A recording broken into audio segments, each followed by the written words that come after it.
Maintenant, la partie rouge, les amis, c'est où est-ce que mon stop loss est placé. La partie verte, où est-ce que mon TP est placé, comme cela. Et cela va me donner un ratio de 1,3. Alors là, on va jouer le prix et voir ce qui va se passer. Ok, et bim.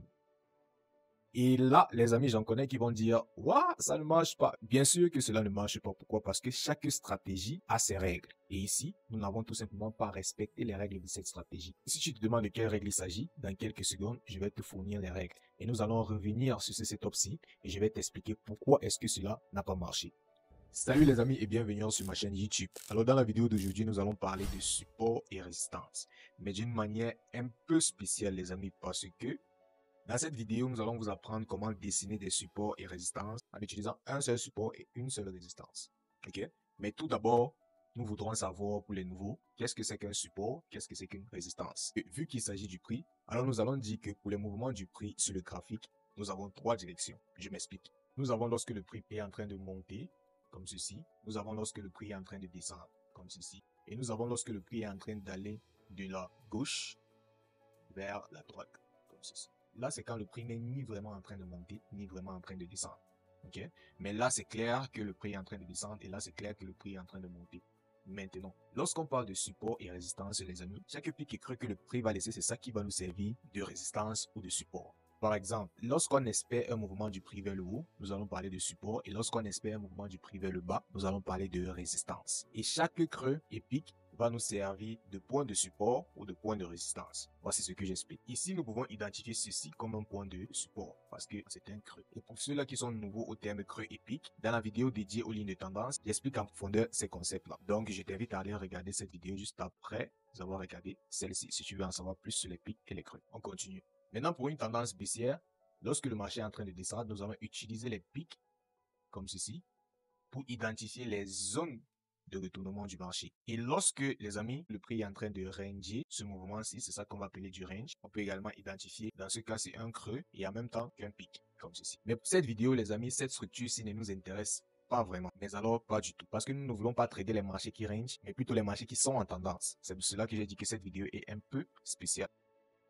Dans ce cadre, si vous avez vu le marché est en train de ranger, la plupart des temps, vous allez voir le marché manipuler ces zones-là. Vous allez voir que le marché a ramassé la résistance et a également ramassé le support. C'est pour ça que lorsque le marché range, les amis, ça ne nous intéresse pas parce que la direction du marché n'est pas exactement claire. Bien, lorsque le prix est en train d'aller vers le haut, les amis, ce que l'on veut faire, c'est se concentrer sur des creux. Et lorsque le prix est en train de descendre, ce que l'on veut faire, c'est se concentrer sur des pics. Pourquoi? Parce que ces creux et ces pics-là indiquent des endroits de retournement du marché ou bien encore des endroits de retournement du prix. Ce qui veut dire qu'on espère que lorsque le prix va quitter ici pour revenir là, alors le prix va utiliser cette zone-ci comme résistance pour continuer le mouvement vers le bas.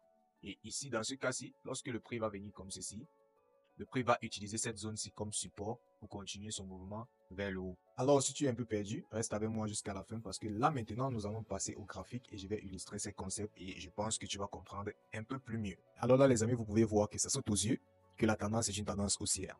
Alors, nous voulons utiliser les creux pour dessiner nos zones de support. Alors, nous allons identifier ceci-là comme zone de support, comme ceci. Nous allons identifier ceci comme zone de support. Et là, vous avez votre zone de support, votre zone de support. Maintenant, les amis, comment identifier exactement les zones de support? Ça va dépendre de tout un chacun. Mais dans cette vidéo, les amis, je vous conseillerais d'identifier où est-ce que le corps finit et où est-ce que la mèche finit. Bien, je m'explique. Lorsque nous allons venir comme ça, nous allons identifier ici, là, que là, le corps s'arrête là. Et puis, là, nous avons également la mèche qui s'arrête là. Alors, cet endroit-ci est notre zone de support. OK? La même chose avec ceci. Vous venez identifier où est-ce que le corps s'arrête et où est-ce que la mèche s'arrête. Là, c'est votre zone.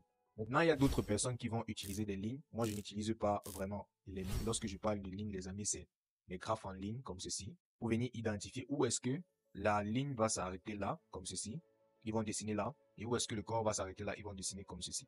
Le seul problème avec ceci, les amis, c'est que ce n'est pas toujours précis. Et je vais démontrer cela plus tard dans la vidéo. On continue. Et lorsque vous considérez la mèche, les amis, vous considérez la dernière mèche et la dernière fermeture de la bougie, vers le bas, bien sûr. Maintenant, nous allons passer à un autre exemple. Bien, ici, les amis, là, nous sommes en tendance baissière. Alors, ce que nous voulons faire ici, c'est d'identifier les pics. Bien, nous allons venir où est-ce que le corps se ferme, là, comme ceci, et où est-ce que la mèche s'arrête, comme cela. Nous allons voir ce cas, les amis, où cela a réussi. Par exemple là, vous allez voir, nous avons d'abord eu notre première résistance là, et puis nous avons vu le prix qui est revenu dans la résistance et puis est descendu. Ici également, le prix est revenu dans la résistance et elle est descendue. Et vous allez voir les amis que la plupart des temps, le prix va toujours venir dans notre zone avant de descendre. Et maintenant les amis, comme promis, on va vous montrer un exemple où utiliser cette ligne-ci n'est pas toujours très précise. Nous allons par exemple arriver là, dessiner là.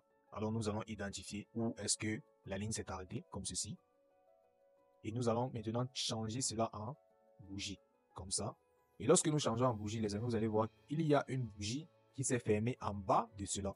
Ok? Ce qui veut dire tout simplement que cela a tranché la bougie. Vous allez trouver rarement ces cas-ci, mais ça arrive. C'est pour cela que je préfère les identifier avec les yeux. Et c'est simple et pratique. Bon, maintenant, nous allons simuler un exemple. Alors là, les amis, nous avons notre prix qui est en train d'aller vers le haut. Nous avons notre zone de support ici. Nous avons également notre zone de support ici. Maintenant, les amis, il faut travailler avec les zones de support récentes. Par exemple, là, c'est une zone de support récente. Alors, ce qu'on va faire, les amis, c'est de venir dessiner notre ligne où est-ce que le corps s'est arrêté.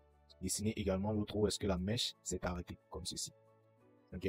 Une fois qu'on a identifié notre zone, on peut attendre le prix à l'intérieur. On va utiliser ce Q-ci. Maintenant, la partie rouge, les amis, c'est où est-ce que mon stop loss est placé. La partie verte, où est-ce que mon TP est placé, comme cela. Et cela va me donner un risque ratio de 1,3. Alors là, on va jouer le prix et voir ce qui va se passer. Ok, et bim.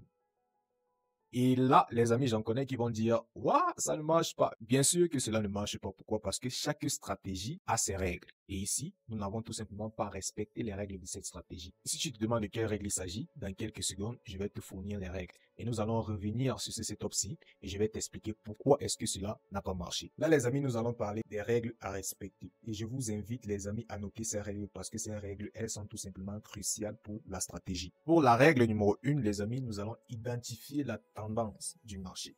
C'est-à-dire, nous allons identifier si le marché est en train de monter ou de descendre. Ça, c'est la règle numéro 1, très important.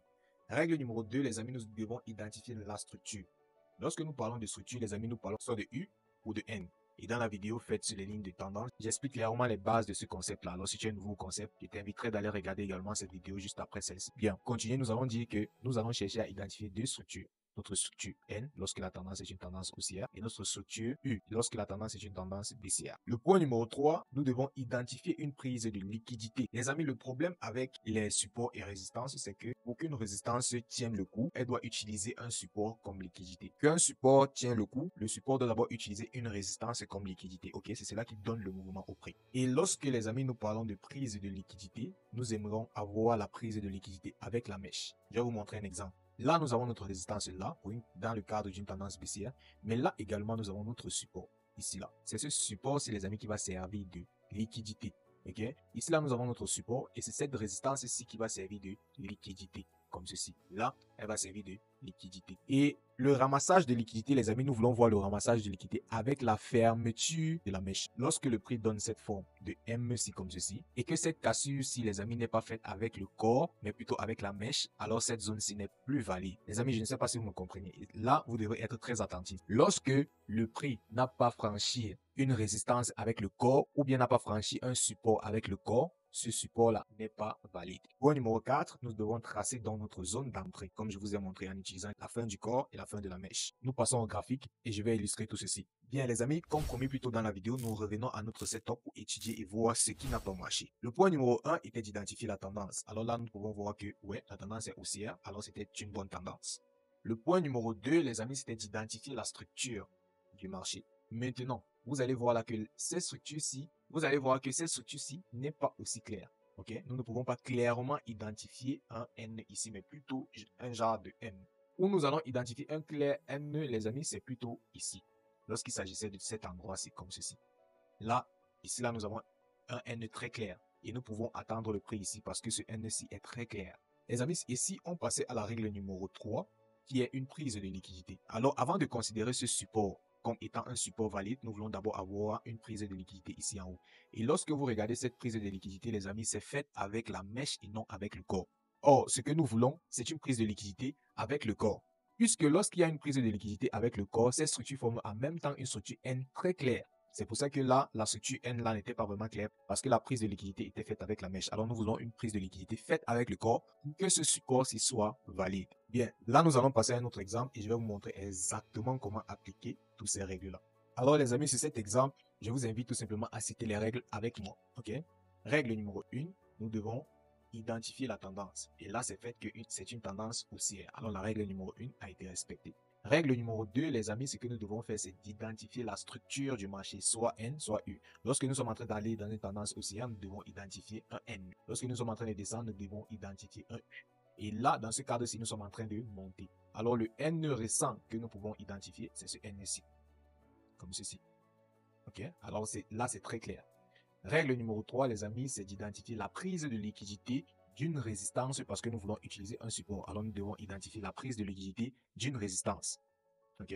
Alors maintenant, là, nous pouvons voir que cette résistance-ci a été prise. Comment? Par le corps et non par la mèche. Je ne sais pas si vous êtes avec moi, les amis. Ce qui fait de ce support, c'est un support valide. Bien. Comment donc identifier notre zone? Nous prenons où le corps s'arrête, comme ceci, et où la mèche s'arrête, comme ceci.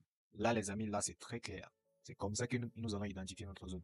Et puis, une fois notre zone identifiée, nous devons également identifier notre entrée qui est juste sur cette ligne qui est en haut là, où le corps de la mèche s'est arrêté. C'est là qu'est notre entrée. Et nous allons placer notre stop loss légèrement en bas de la ligne où la mèche s'est arrêtée. Okay? Et notre TP, nous pouvons placer notre TP sur la prochaine résistance parce que normalement, elle doit servir de liquidité. On va jouer le prix et voir ce qui va se passer. OK. Et puis là, les amis, vous allez voir que bim, notre zone a été respectée à la lettre. Ce qui veut tout simplement dire, les amis, que l'importance de ceci est de pouvoir avoir une règle à respecter. Les stratégies que vous appliquez qui n'ont pas de règles claires ne vont tout simplement pas vous aider. Parce que chaque stratégie a ses règles à respecter pour rendre cette stratégie plus que rentable. Alors nous allons également passer à un prochain exemple. Maintenant, pour étudier tout ceci, nous allons citer nos règles. Alors là, ça saute aux yeux, les amis, que la tendance, elle est baissière. Ça, c'est le point numéro 1. Point numéro 2, identifier la structure. Si la tendance est baissière, alors la structure que nous cherchons à identifier, c'est notre U, comme ceci. OK? Bien. Et ce U-là, nous l'avons ici, comme ça. Voilà notre U qui est très clair.